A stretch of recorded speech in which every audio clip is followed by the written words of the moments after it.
Yeah, I'll go to the main Yahoo lamp and you can just summon me from there. Okay. Okay, and I believe we might be live.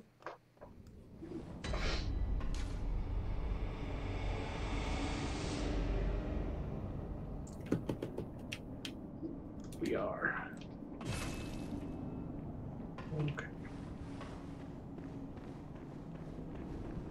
Let me just get to the ramp and then I'll summon you.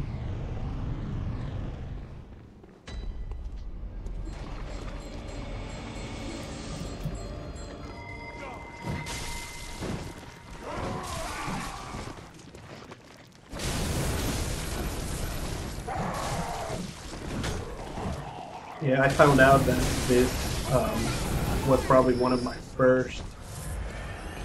Bloodborne is the first Souls game that I ever played.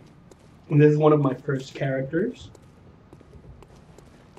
And Oh, you still so, got the same character, right? oh, I got all my characters. But it's a trash build. It's like kind of like an arcane build, but it's very very unbalanced. And it just doesn't work. I already rung the bell,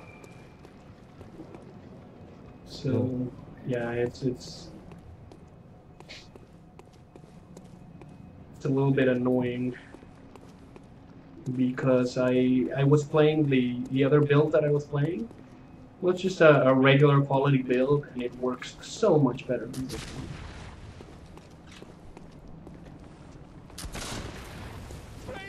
So many builds right now. Because I tend to create a new one if I'm starting like a video or a video series. Because sometimes I can be so particular about which more I'm actually needing in that video. It can be a bit of a pain in the butt to actually use an existing playthrough, so I keep having to delete my old ones because I think the limit is Yeah, that's pretty much the same that you can way. have. The same way I have done it in Dark Souls. But the thing is in Bloodborne, I really haven't made any videos by about Bloodborne or Bloodborne lore, so it's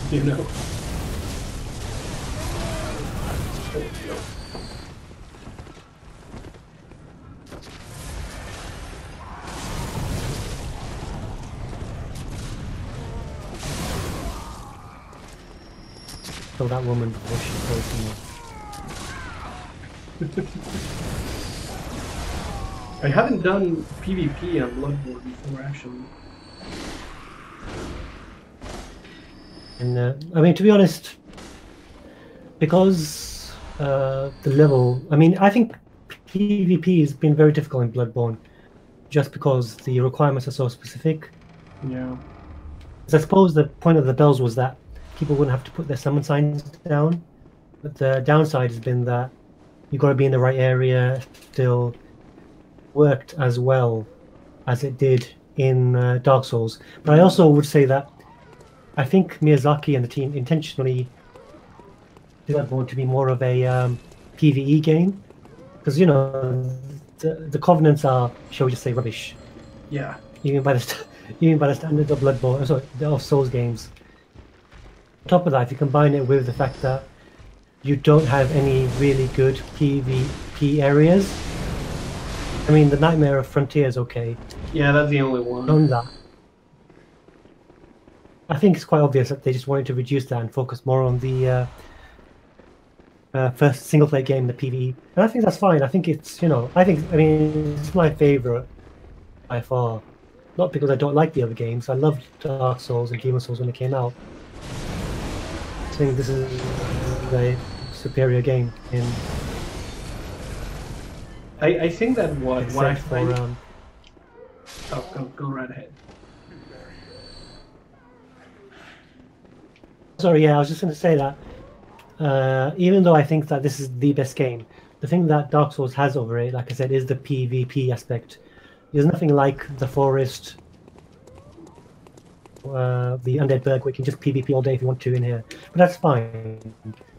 Areas in which is better, specifically the environmental art. I think it's better, which is a bit subjective, I suppose. Yeah. I just think it's so much better. It just doesn't really compare. So, like, depending on what you like. No, but they nailed this game in terms of the, like you said, the art and the lore of it too. It's, oh my god, I'm doing everything wrong. You know, I've always been interesting. Interesting though, because in Dark Souls. I died. Oh crap. Okay. Yeah. In Dark Souls, that's not a problem. I don't mind. I'm not that fussed about the perfection of streaming players. I mean, I know a lot of people do, but I mean, the fact that I don't do it very often is quite evidence of the fact that it's not something that I really worried about. But like I was saying, the so the lore in Bloodborne, I think, is really interesting if you compare it the way it's done compared to Dark Souls, because Dark Souls, unless you understand the lore deeply, you can't really appreciate the story. All you know is that you have to go fight this guy called Gwyn. There's something called the Curse of the Undead, and you happen to be undead yourself. Whereas with Bloodborne, you can figure out the story quite easily if you go through the entire game. You know there's a healing church. You're a hunter. There's the Great Ones. You know you've got to hunt them and then kill them, and eventually, depending on which ending you take, you can ascend or just carry on with your normal life. And I think what was interesting is that a lot of people said one was able to figure out the base story quite easily. Oh, Bloodborne really shallow. Bloodborne doesn't really have deep lore. Just, I think that's, it can't be further from the truth, because there's so much to the game and the story as you go along.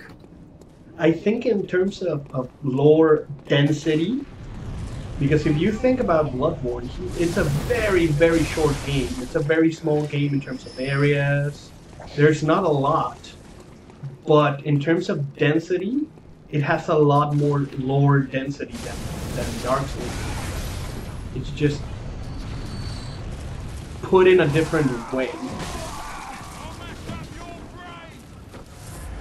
To environmental storytelling, because because most of the game is set in the city itself. Obviously, it's got different areas, but because, like you said, the game's shorter in to the specific areas, and I think from a point of view that was probably intentional. One, I think, because I suspect a lot of the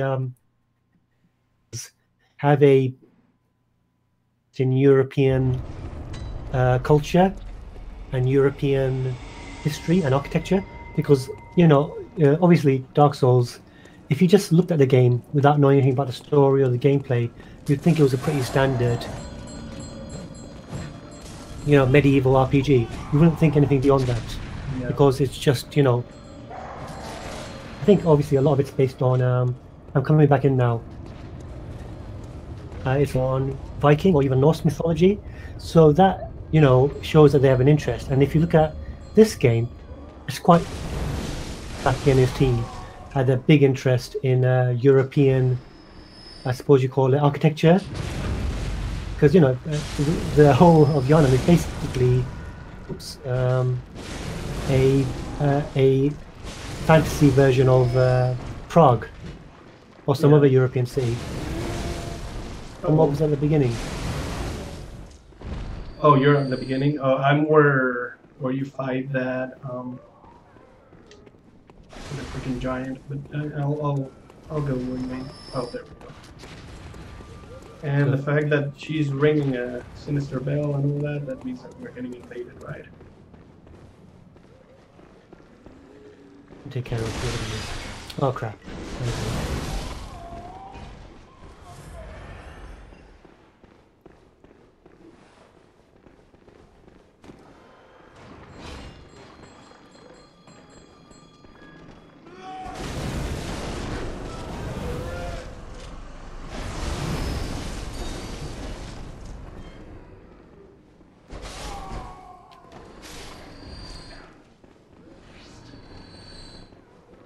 pretty much established that Mensis broke off from the rest of the church. I'm pretty sure we'll agree on that.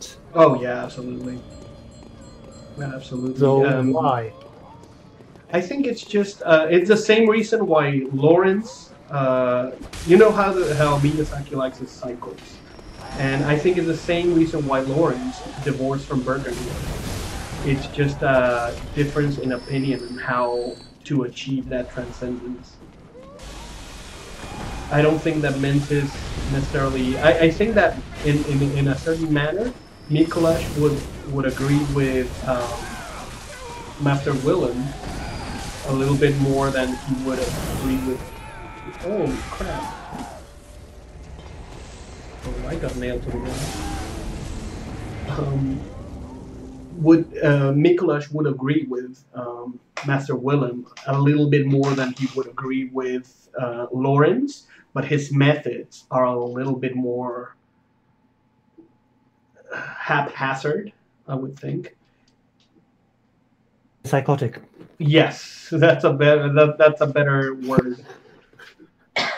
But it's just if you notice, he's also in a way completely enthralled by the idea of insight, and the only difference is he thinks that in order to achieve that insight, you need to transcend the waking world, and just that's why the whole dreamlands, and why, you know, when you kill him, it's like, no, I'm gonna wake up, I'll forget everything. Yeah, I mean, I'm pretty sure he, you know, in the lecture hall, the Nightmare lecture hall, you see some notes that said, basically, to paraphrase, Master Willem was right. Evolution without courage would be the ruin of our race. Yeah. I think about it, the more I'm starting to think that it was either Mikolash or another member of Mensis that left that. Obviously, you know, Mensis was once part of the Healing Church, but over time they decided that, oh, you know what, we don't actually agree with the rest of these guys. The old blood is too dangerous, we want to try another method. Yeah. The only question I have, I suppose, is Mikolash a contemporary of Willem? Do you think he knew Willem? I don't know if he like if he studied at Bergenworth, or if he knew someone. I think that he knew him because of Lawrence, because it's quite obvious that even though they were completely separated and their methods were completely opposite, I think that they both, Willem and Lawrence, still had a very deep respect of one another. That's why, you know, when he leaves, when Lawrence leaves, Willem is like, by what is it that he says? It's fear it, Lawrence, by God, fear it. You know, it's, he still wants him to do well, even though he sees that as a betrayal. And I don't think Mikolash necessarily, you know, fits in that as decent, especially since Willem, after he departs from Lawrence, he just stops. He just keeps on doing his whole transcendence thing, but there's I don't remember. I think it's the Lunarian Key that says that he pretty much spent his later years just there sitting and trying to, I would say, meditate maybe. So it's he was actually meditating per se, but I think basically it's some sort of ascendance. I don't know what it is, because I think it's clear from those physical, the growths on the back of his neck, yes, that he had achieved something. And I think basically at that point, and either it went really wrong, in the sense that like a vegetable into a catatonic state, yeah, and he might be able to communicate on, you know, higher planes of thought, and he more communicate with humanity. But then again, maybe he doesn't consider that to be such a bad thing. Yeah. That might be a very good thing for him. He'll be quite happy. Or he's actually, basically left his physical body altogether, and what we see is basically like a husk of a woman. Yeah. I would agree with your first statement more. I think that it's a thing of him achieving that, ability to communicate in a transcendental level, and that's why he no longer cares about a lot of physical manifestations, and he's just sitting there. And I think that his research on ROM is probably what propelled him to that level.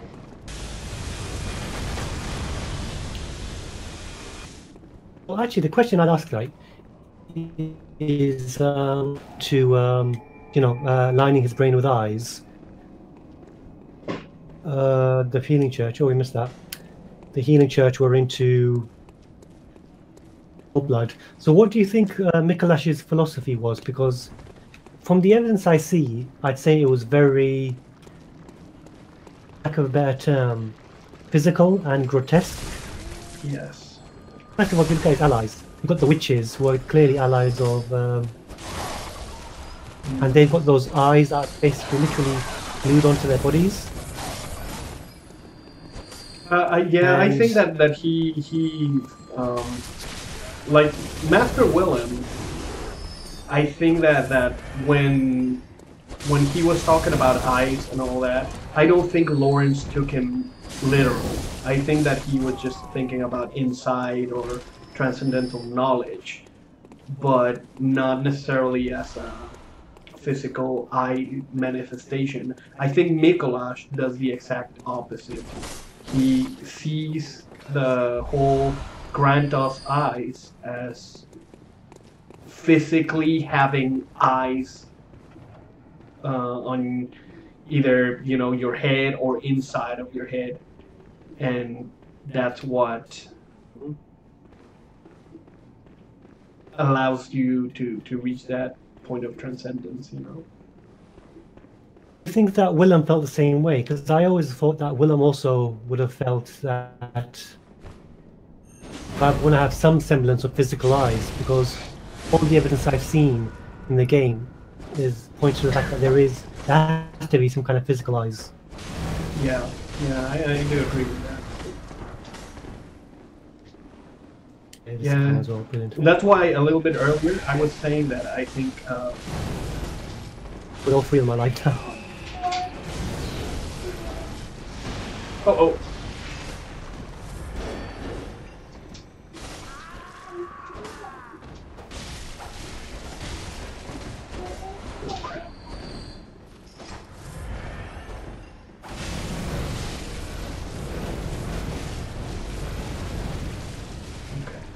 So yeah, I think that Mikolash definitely agreed with Willem, and in that regard I agree with you. I think that Willem got to the point where he believed, or he was sure, that it was physical eyes that were needed in order to transcend. It was not just the idea of insight.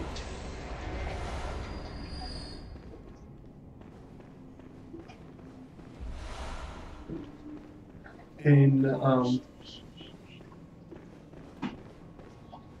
oh hey, Dark Blood Souls. I'm 146, and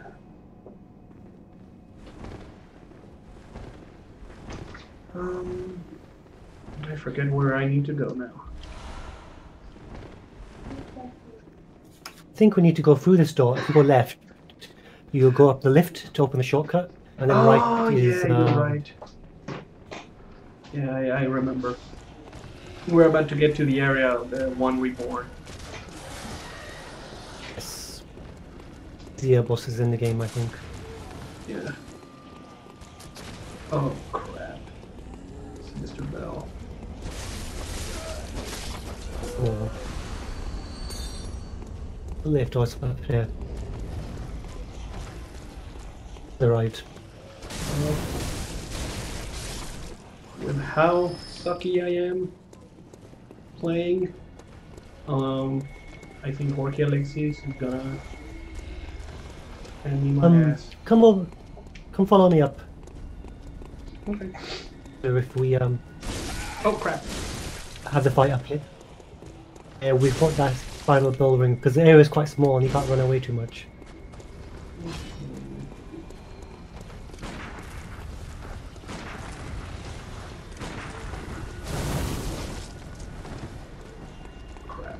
I'm fighting him here. Just in the neck. Oh, there you go.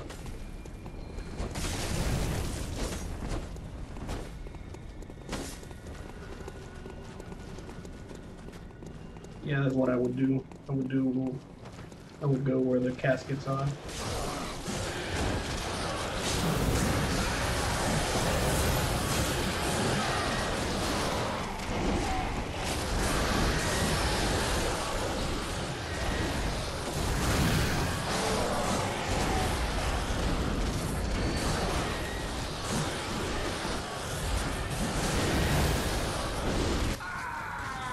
Okay. I died as well. Oh no!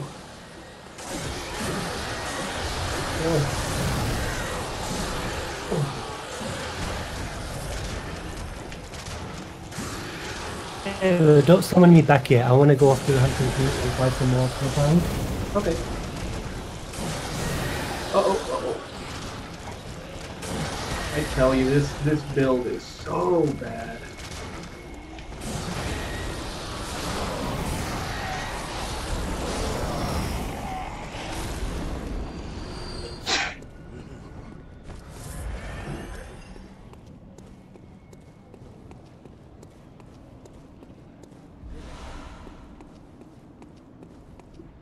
Okay. Crap.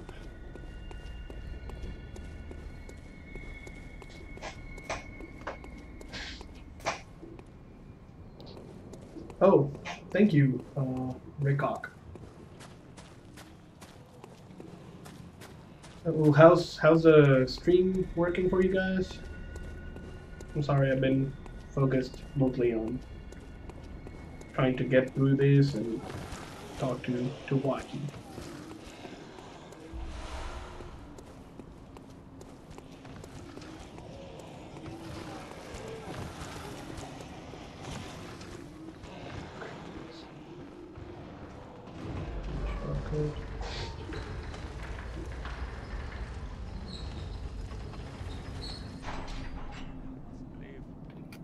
I tell you what, chaps, why don't you summon me once you're just outside the boss room? Because I think you're almost there anyway. Yeah, I'm fairly close. Oh.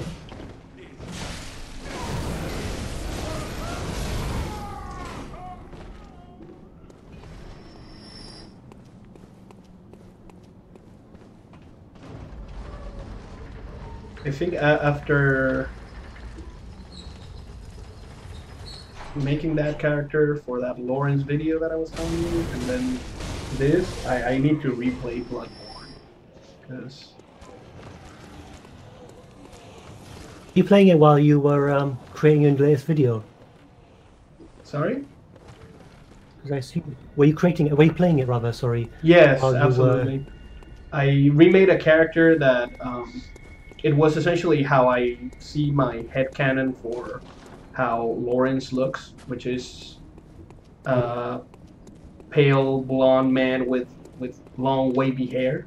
That was my headcanon for how he looked. It's just, you know, we don't really have any insight as to how he actually looked. But let me just get the casket. What is it, a cram casket, or what's the name of the enemy? One?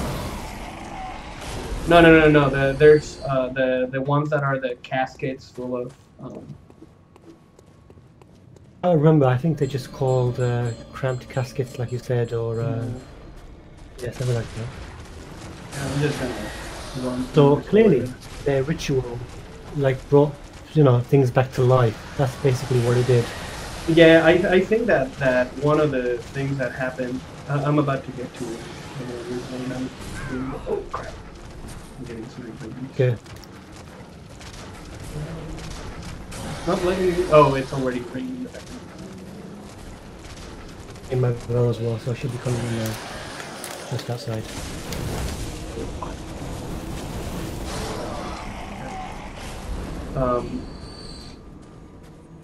Looking at the,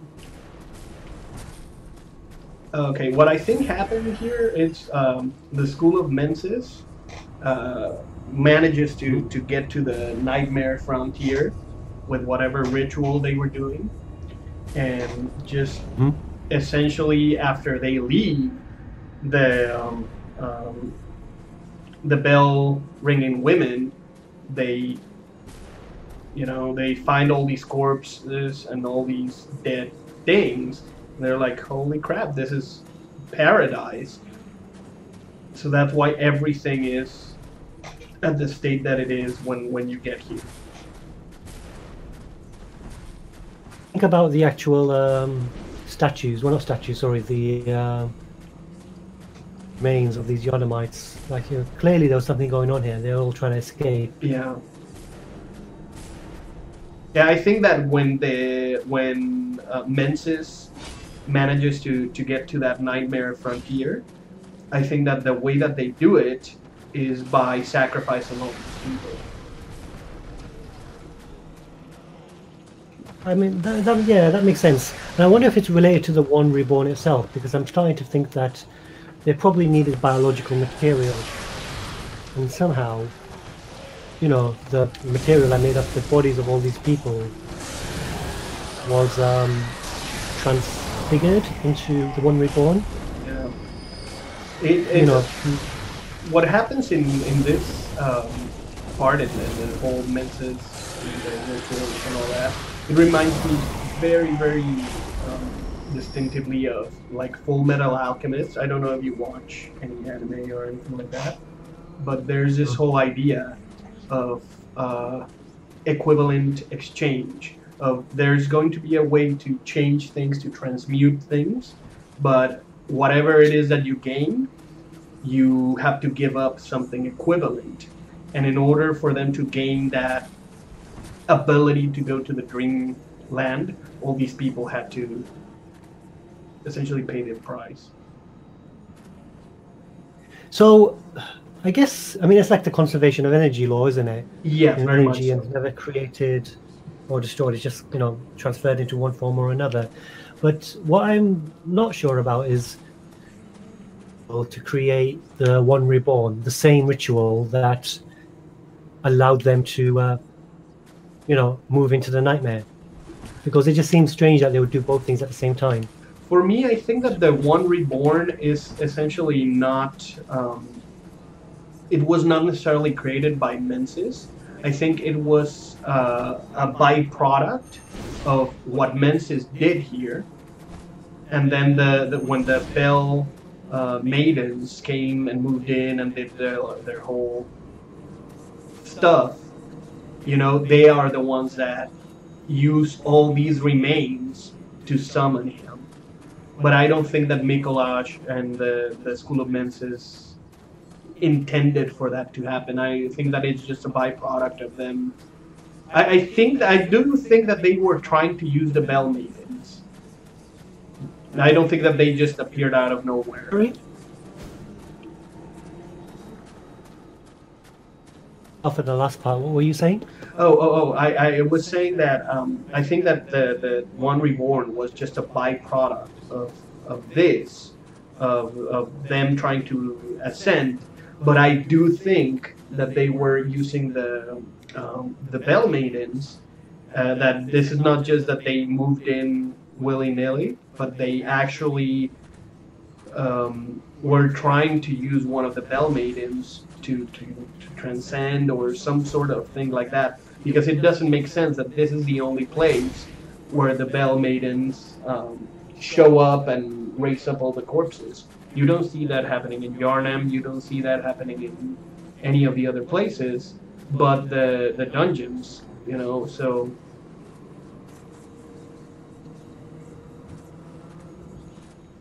Even though there are caskets everywhere. Also explain why there are so many caskets lying around in the rest of Yharnam. It seems like they were trying to transport them. Yes, material. I agree. I agree. Okay, let's go. Do you think that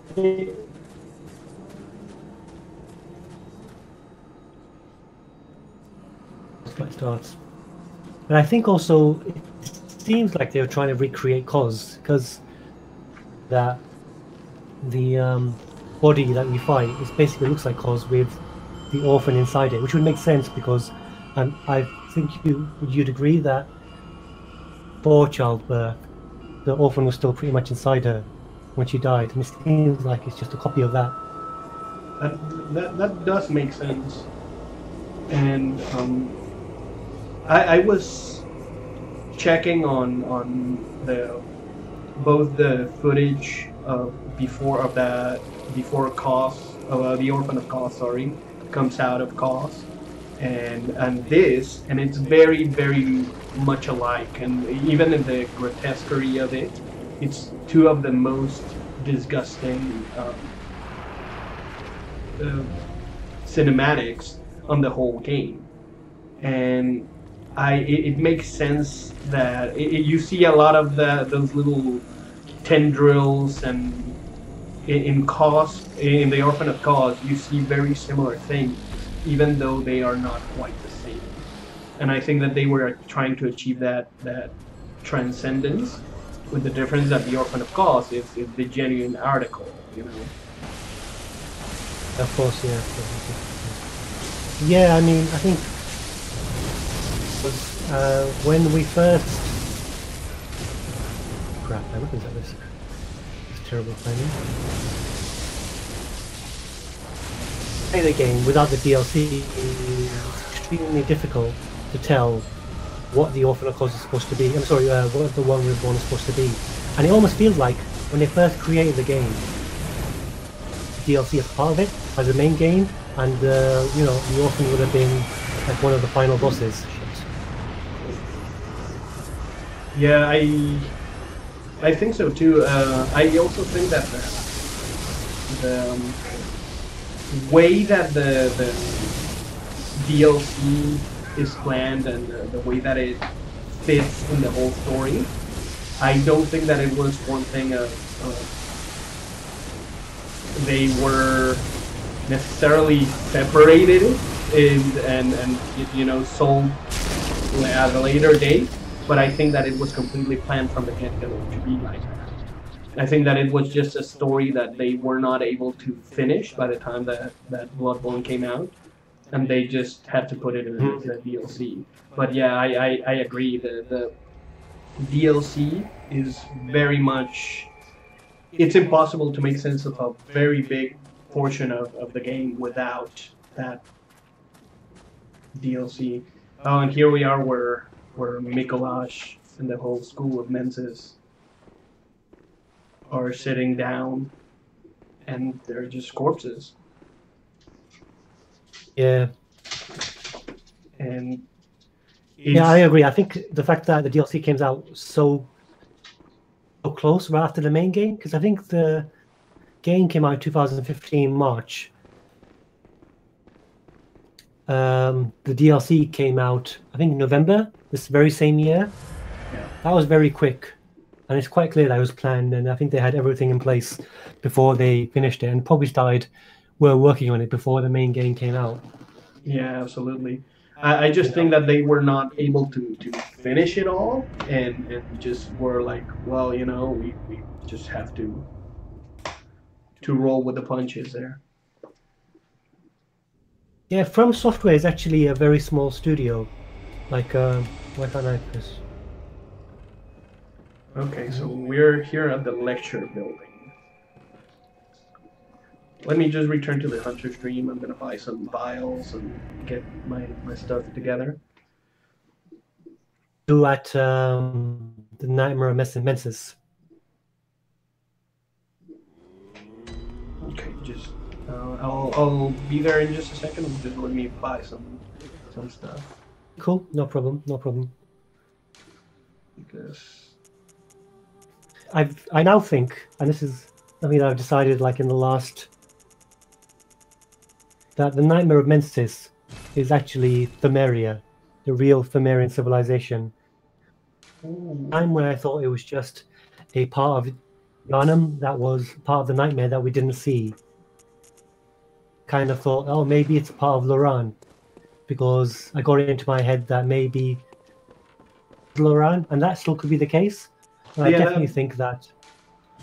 that's what I originally had thought, that it was part of Loran, because whenever you go to that challenge dungeon, there's very much a sense of cohesiveness with how the nightmare of Mensis is presented.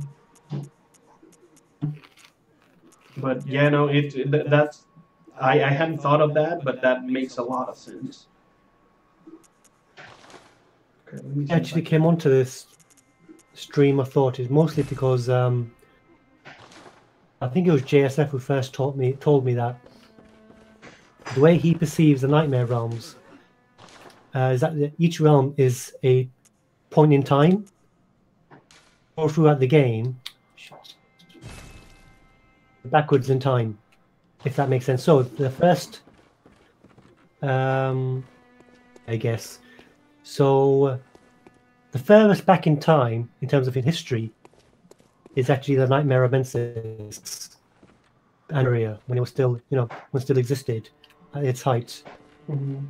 And obviously that civilization was destroyed Welcome by home, good hunter. sands, and What is it oh you god, desire? when that happened, the civilization of Loran was built around it. Welcome And the home, exact good same thing that hunter. happened to What is it you desire?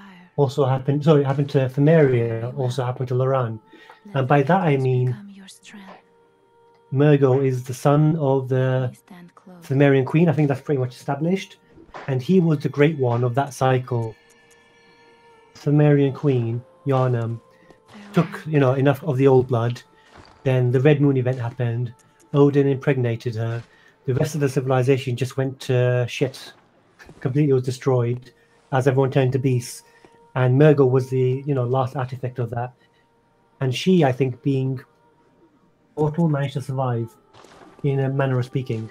Yeah. And after that, the second cycle that we know about,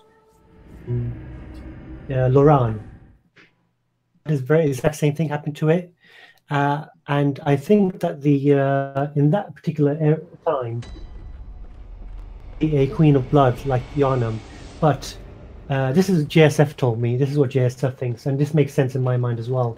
Cos was the result of that particular ascendance. She was the human being that either was birthed from from a queen of blood, or she was a hunter that took enough third chords to actually ascend into godhead, and that's why she survives.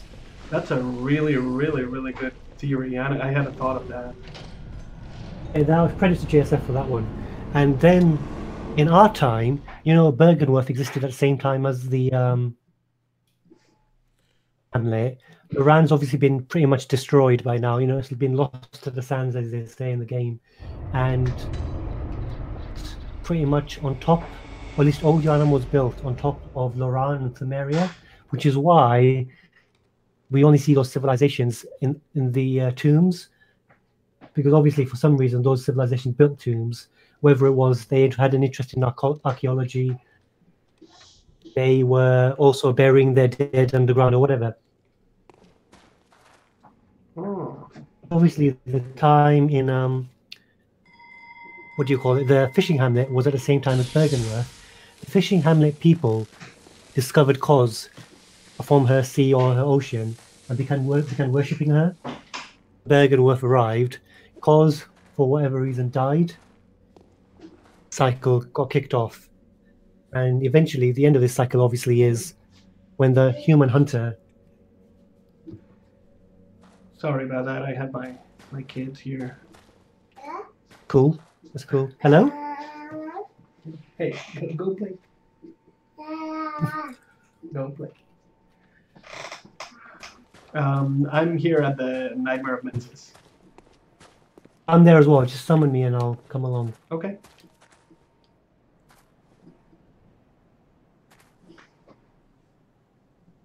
Yeah, I mean, that's how I see the whole thing about the nightmares now. Every single one is a different point in time. So the furthest one, and the one that you actually see highest in the hierarchy, is Thymeria, or basically the Nightmare of Mensis. Then it's Nightmare Frontier, which I suppose is Loran. But underneath that is the Fishing Hamlet, and underneath that is the Hunter's Nightmare, which was created, I think probably several decades after the events in the Hamlet. And obviously, Yharnam as a city exists underneath that in the quote-unquote real world. The only question I have is the Hunter's Dream fit in? Like it fits almost parallel to everything else because you can access all the other words from there. I would think that it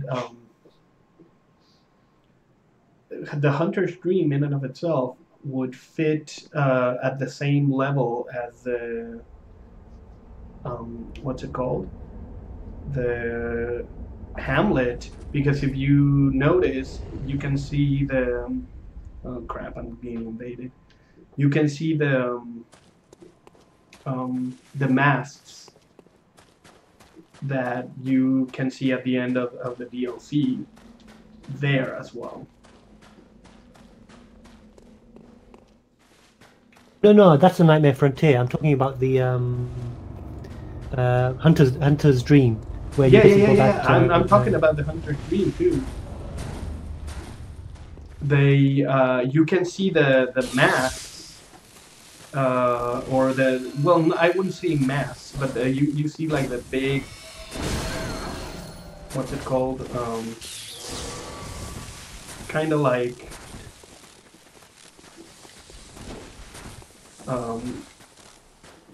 Oh crap. A lot of these.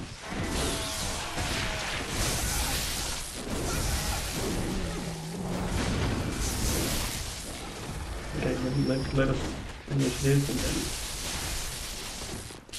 we can keep on talking.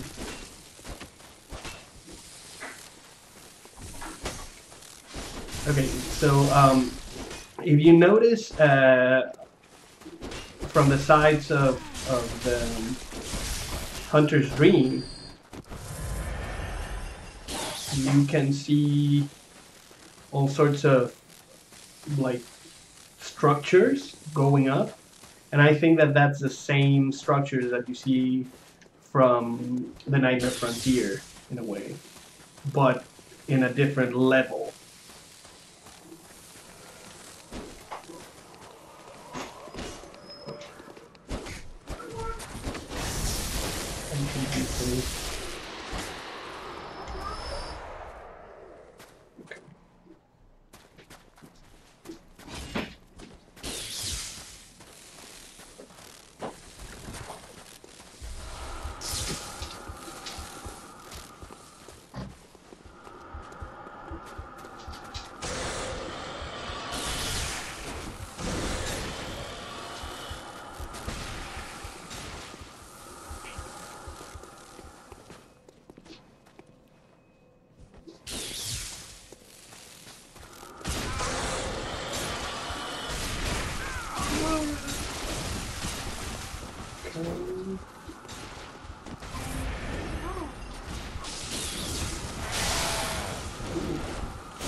Died.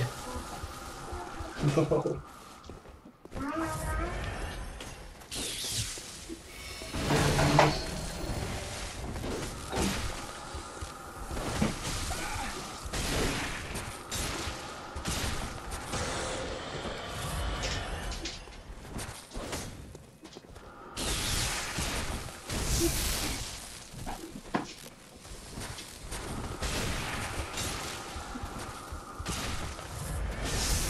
Use my bell again, so coming back in. 1 second, I'm trying to...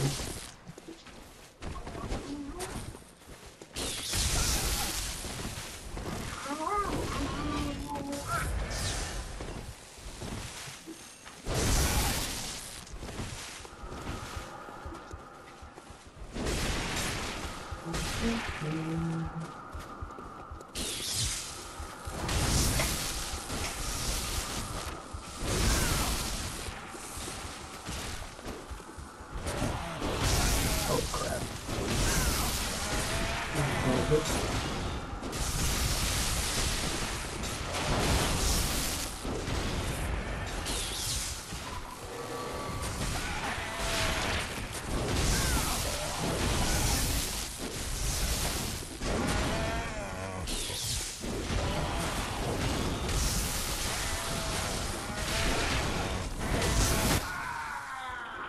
Haha, I got him. Oh, well done. Well done. Good work. Oh, man. Make it.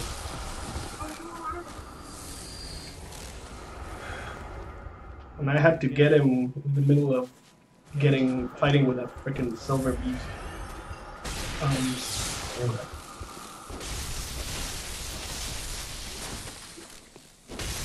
Chips. I have rung the bell. I don't know if yeah, it's technically ringing. So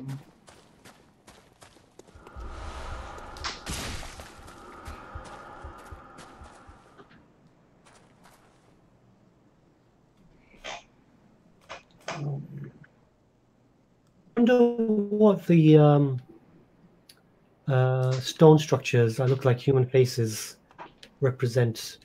You see them all over this place. yes, we do. Try to.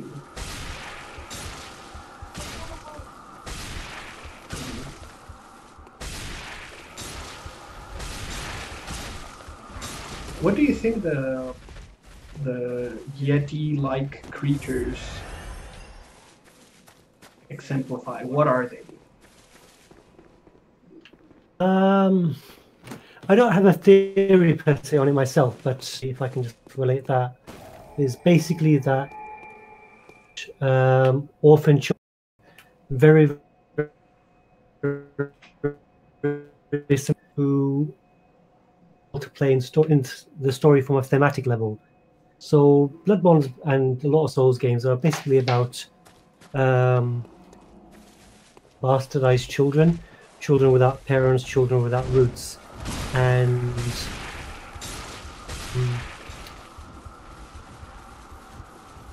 at the same time, you've got a situation where the great ones can't have children, and if they do have children, it seems to cost them their own life. Childbirth and lost children, or orphans, it goes throughout, Souls games and Bloodborne especially. And apparently, the real name of these, quote unquote, the lost children, I think that what they represent. Hold on, I'm just going to try and ring the bell again. So I think what they represent is basically children not being,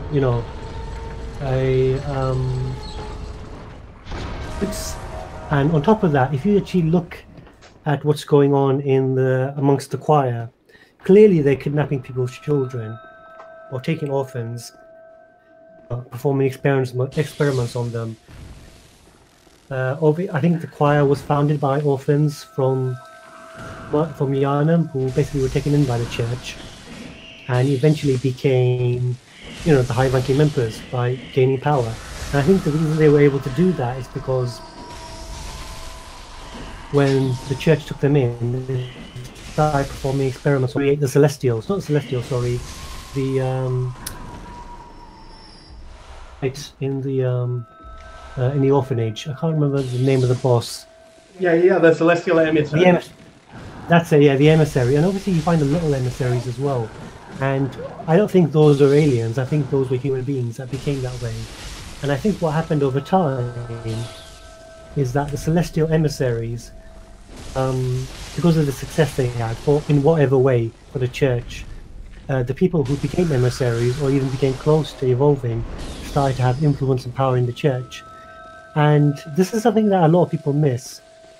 But if you take the Orphanage Key and read the description, and I think I've got it here actually in my bag somewhere. Let me try and find it. The Orphanage Key. Lunarin. Oh no, I don't actually have it with me in this playthrough. I don't think I'm playing through. Actually, I can Google it. But basically, the Orphanage Key tells us that the choir split from the church. It's not something that people really talk about. And people when it shows us that there were actually groups in Yarnum. You've got Bergenworth, you've got the Healing Church itself, you've got Mensis, and you've got the choir. Sorry, I lied. It wasn't the actual key itself. Maybe it was the attire.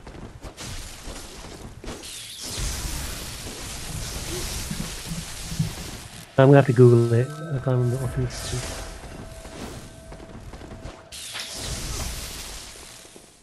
Yeah, it is the key. So the orphanage, shadowed by the Grand Cathedral, was a place of scholarship and experimentation, and it became potent, unseen thinkers for the Healing Church. So the choir basically was, was founded by orphans who were once members of the church. But then it says the choir that would later split the Healing Church was a creation of the orphanage. I think clearly, for some reason I still can't find, but clearly the choir itself split from the church and formed its own group, which I think is even more interesting because with his desire to ascend to higher planes of thought,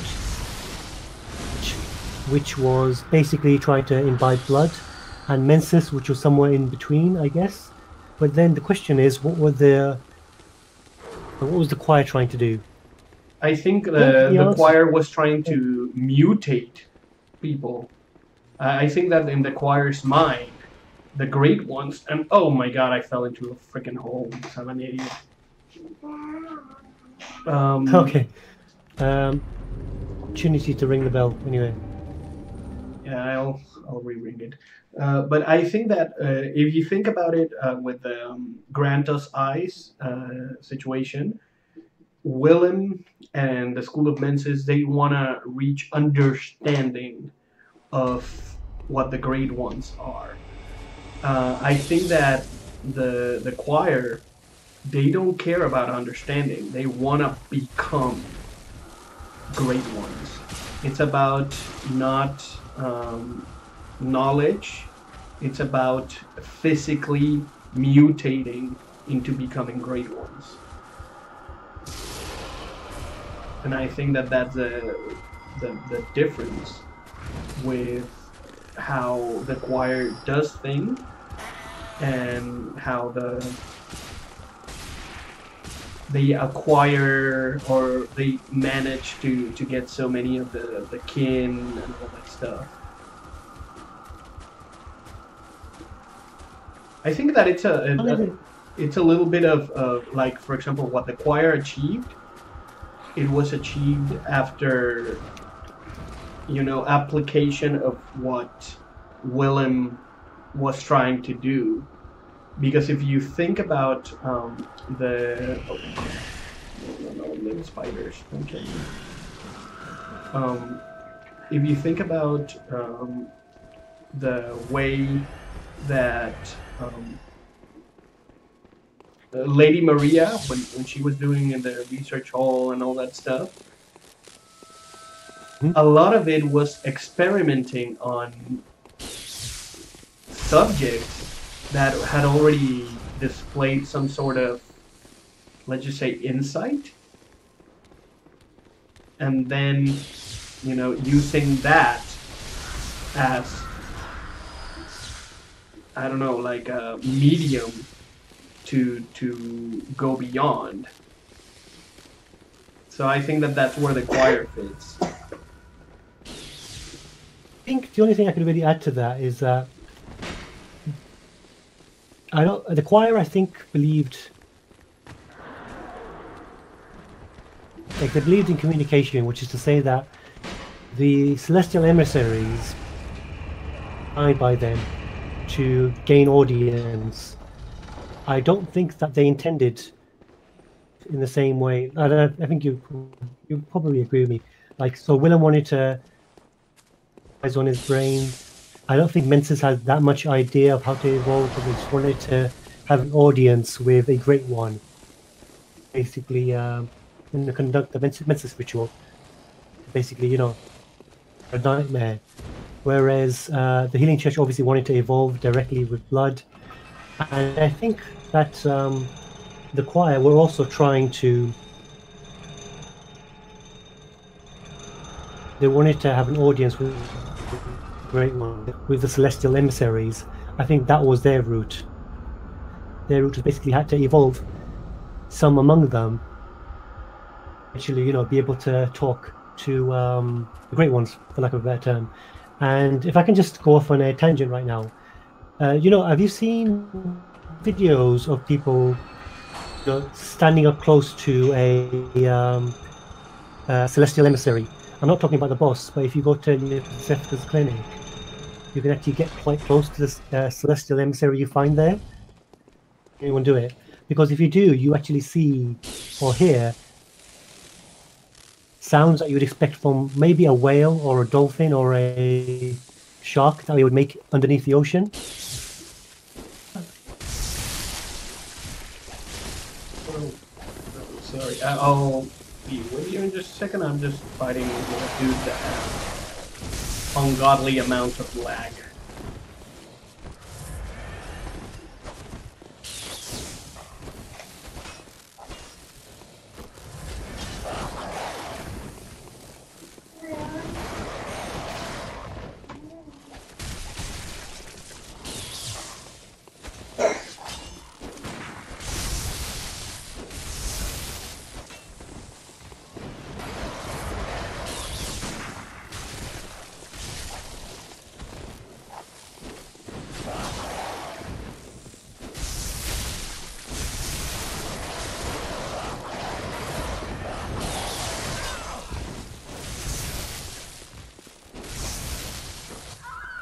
Okay, got her. Sorry.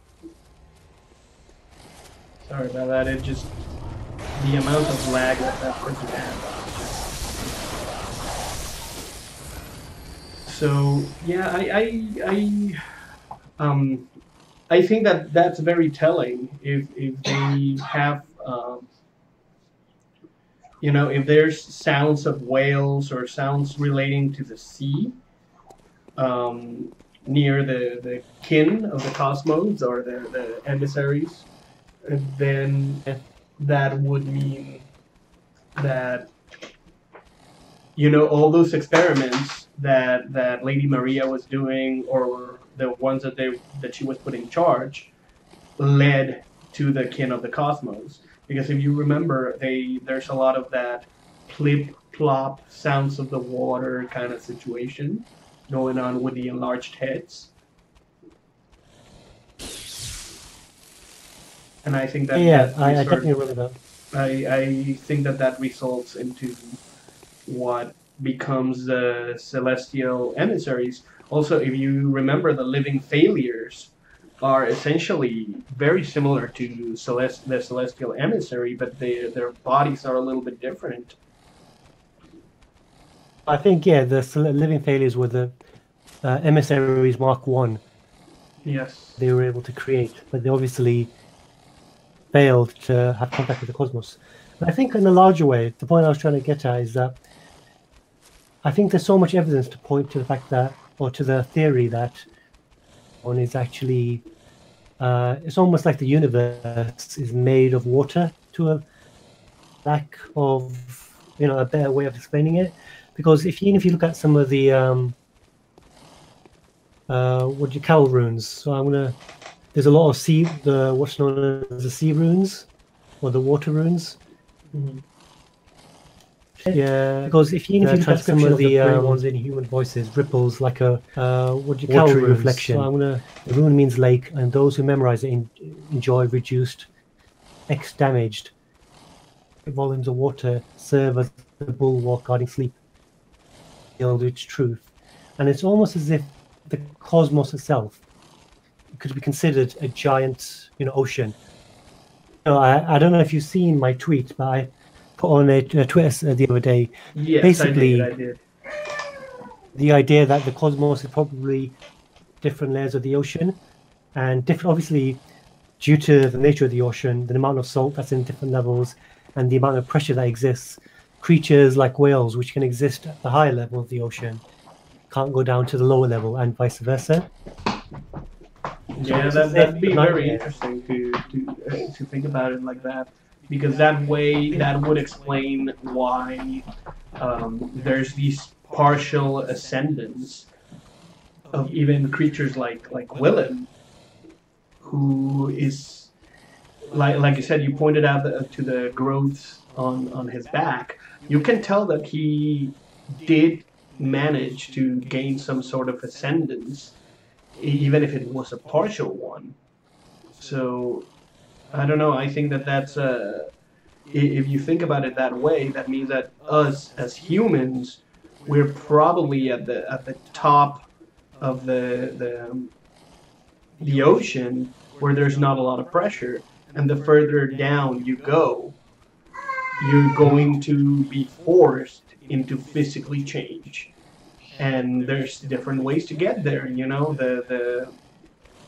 A mixture of the blood and other means, like with the living failures, or with mere insight, or consuming the umbilical cords of a great one. So I don't know. It's interesting to think about it like that. I don't know if you read the game files, because they've actually got the entire script of the game, the NPC conversations. Oh, I haven't. And even like that as well. It's actually in one of my tweets. Basically, it's a link to the entire document that was put together by JSF and a few other people. But is that even though I don't accept the cut content as canon, and I ignore it, there is a really, really good aspect, because we finally been able to see what or at least know what those characters in the fishing hamlet are whispering and speculating about for a while. Go back and find it. There's finally, I think I'm coming into your game. Oh, good. I'm almost by Mikolash. Boss area. I've already been on him, so I'm just there. So I'll be just outside. So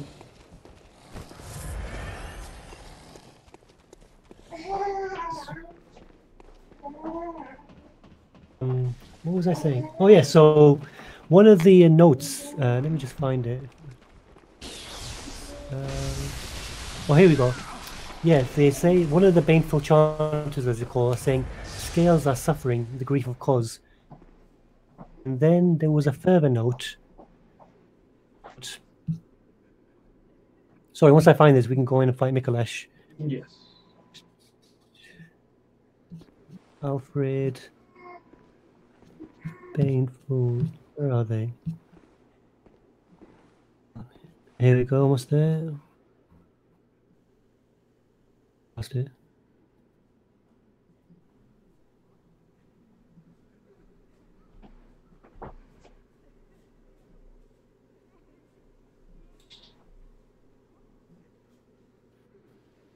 Give me a second, I just need to... Yes.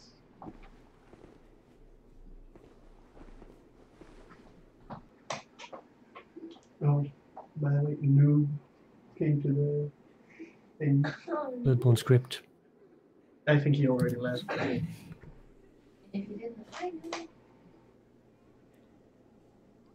Lines is A sealess void, the lair of beasts, where the blood-crazed roam. Do you hear the sealess void? The lair of beasts, the blood-mad roam. And I think it's really interesting. One, they can hear something, obviously, but they call it a sealess void. So it's almost as if they're talking about area outside the, if you thought of the cosmos as an ocean, they might actually be talking about one or two things, I think. The real world, which is not part of the cosmic ocean, if you want to put it. That's why they call it the lair of beasts, because obviously human beings, unless they ascend, will become beasts. Praised as well, which is obviously a very good in general. The other thing it could represent is to the nightmare before we get to the village, because again, the lair of beasts, the blood-crazed Rome. But I think it just points to the fact that the relationship the game has with the sea is extremely important, and it probably represents the nature of the universe itself.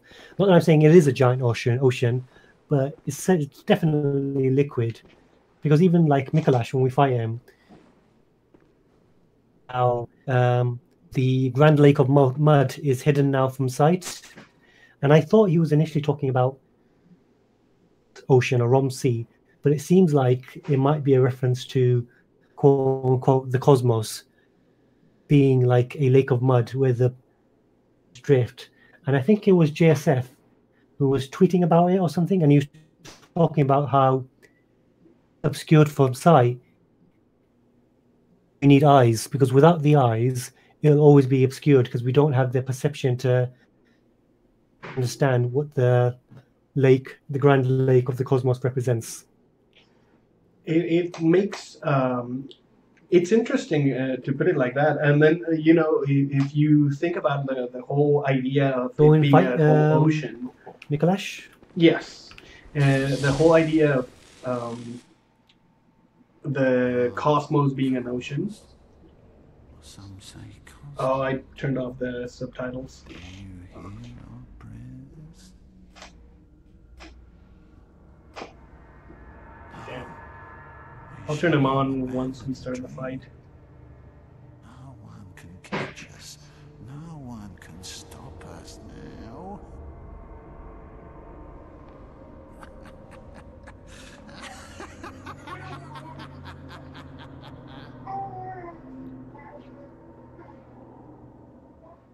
I think it's very interesting what they do with his character, even the whole host of the nightmare. It's chase him around and I'll push him into the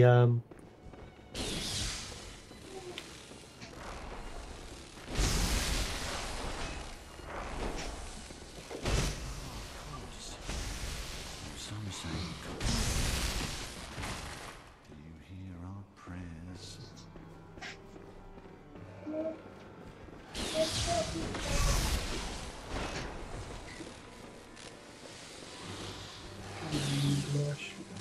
But coming back to the. You're still there? I can't hear you. Yeah, I am.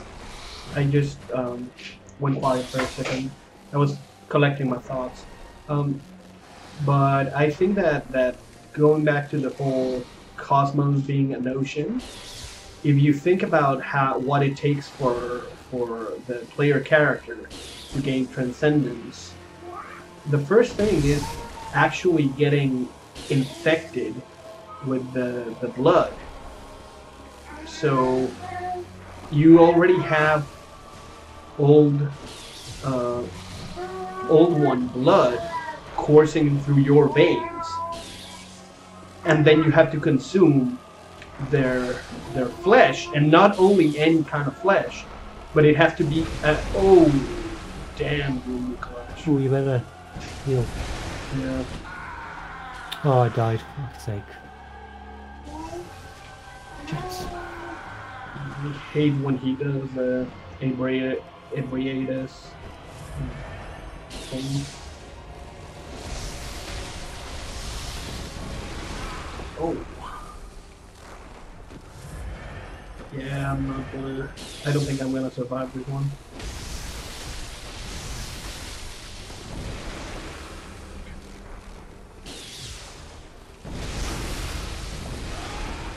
Yep, I called it.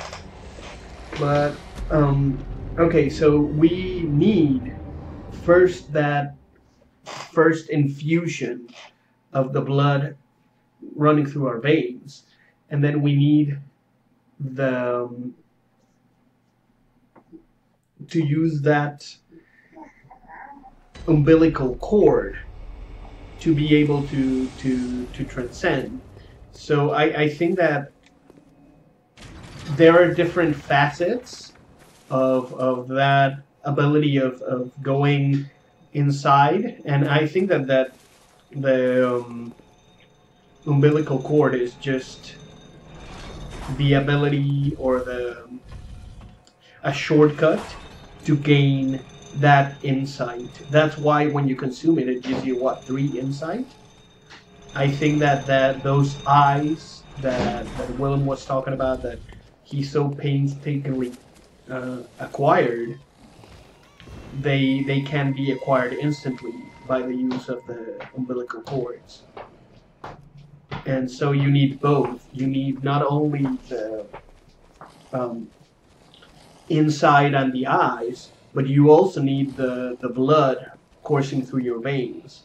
And that's why they are not able to transcend, why the player character is, as far as I know, the first one that is able to get to that greater plane. And the closest they have ever gotten is the celestial emissaries, which are a bit of a mixture of both, you know.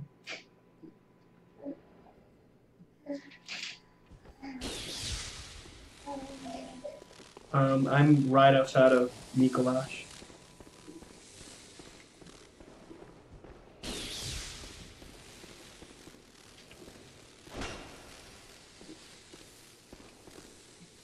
Are you there?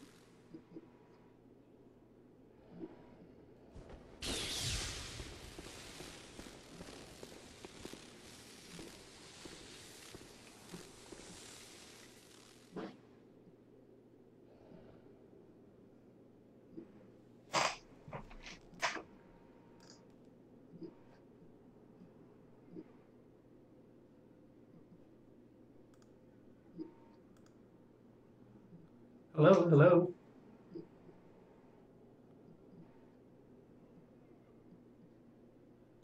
Ah, can you hear me now? Yes. I had noticed that um, that we had dropped from the call. But I don't know if you heard anything of what I just said. The last time I heard you was right before I started talking about the cosmos and the sea, and the fact that to allude to the fact that the cosmos might be an ocean. That's when I was talking, and after that I didn't hear anything from you. You started the boss fight, and then I just cut out. Oh, well, what I was saying is essentially, you know, the player character, as far as I can tell, is the first one, and I'm not talking about cause or in the past. I'm talking about this era, not Loran, not the fishing Hamlet, just the era of Yarnum. He's the first one that manages to reach that transcendence in if you reach that ending. And in order to do so, he's not only infected with the old blood, he's got it coursing through his veins, but he also uses the flesh of the old ones, and more importantly, their umbilical cords, to push his body into having those eyes on the inside. So I think that they were both correct, both Lawrence and Willem. They just were not willing to go far enough to achieve both of the things that they were trying to achieve. So you think that, where do you think Kos came from then? Do you think that she was the child of a saint, or the Queen of Blood, just like? I think that the suggestion of Kos being one of the beings that manages that transcendence before Bloodborne even starts, it's very smart. It also would make sense because if you see Cos's face, she has that face and then she has all those wriggly bits on top of it, and it looks very much alike to that little slug that the player character becomes at the end of the game if you get the good ending, you know? So it's... I would agree with her being an ascended human would make a lot of sense. It would also be quite tragic because it means that no matter what or how far one might ascend, you can still, you know, be destroyed by the machinations of humans. I think that's a really interesting point because, you know, in my last video, I talked about the Scourge of the Beast and ways of, you know, the actual, how the Scourge itself evolves from being bacteria to vermin to the cause parasites eventually when you know, as the actual host evolves as well. But I actually felt that, you know, if you're human, there are two paths for evolution. One, you evolve down into beasthood if you're not, you know, you don't have the right type of blood, or if you're or for umbilical cords, you can actually ascend into greatness, which I think caused big differences. That I felt that it's ironic because once you evolve into greatness, and you know you've achieved this the transcendental planes of thought, at least in theory, is the ability to have children. And what I felt was that in a way, the end to evolution in itself, if that makes sense, because you can't have any more children, you can't, you know, basically talk about your being. But the difference is, this is really interesting, that Odin is voiceless, right? And I always thought that Odin was a god beyond anyone else. You know, Odin only existed in voice, and he was maybe more than just a great one, but like even like close to being like on, because he has no physical body, unlike Cos or the amygdalas or anyone else. Huh. I spoke to yeah, that's fine. Let him go down there. Then I spoke to Bob the Hollow yesterday, and oops, this thing right there.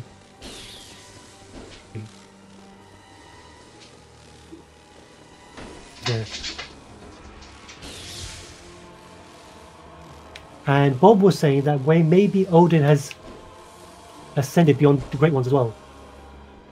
Yeah, I agree with that. I think that if you think how he is able to reproduce, we can see that with Arion and, you know, the whole him impregnating fake Yosefska. Do me a favor. The next time you go around, till actually, I want you to basically stop chasing him where I'm chasing him. So keep chasing him for now. Okay. When you meet me, stop chasing him. Okay. Away.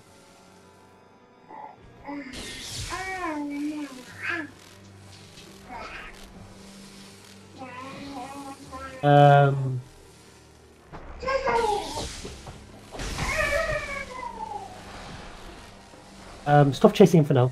Okay. Let me just chase him more. Just, you stay there. Okay, cool. Yeah. Okay, now I'm next to you. Follow me, and we'll chase him into the room. Okay. 1, 2, 3.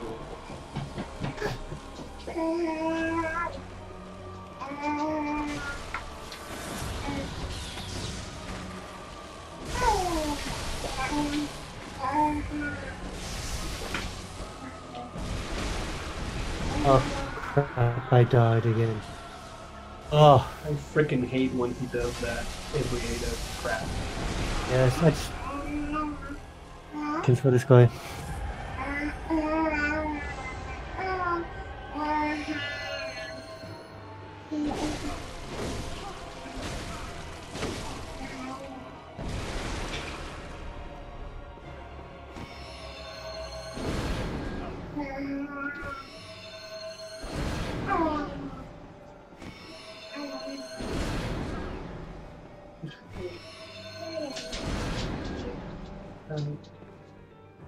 Baby. Can you help me? Oh. Oh, I got killed by one hit.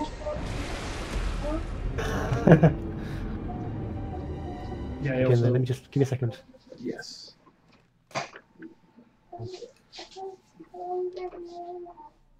I think I need to spend more time playing the game, less time recording it for certain things.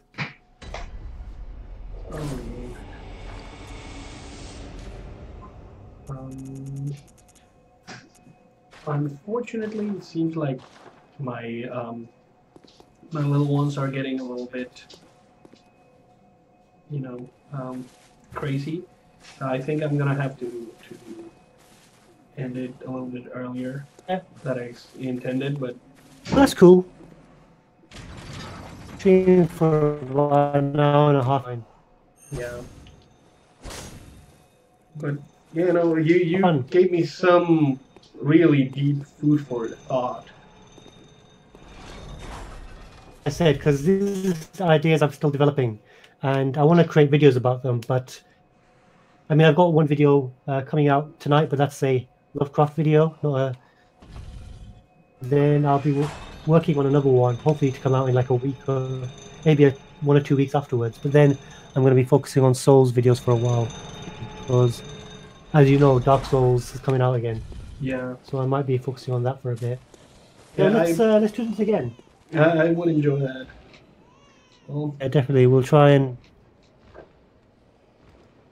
time when it works for us both again, hopefully in the coming weeks, and then we'll be a bit more professional and we'll be able to get the stream together yeah, a bit earlier.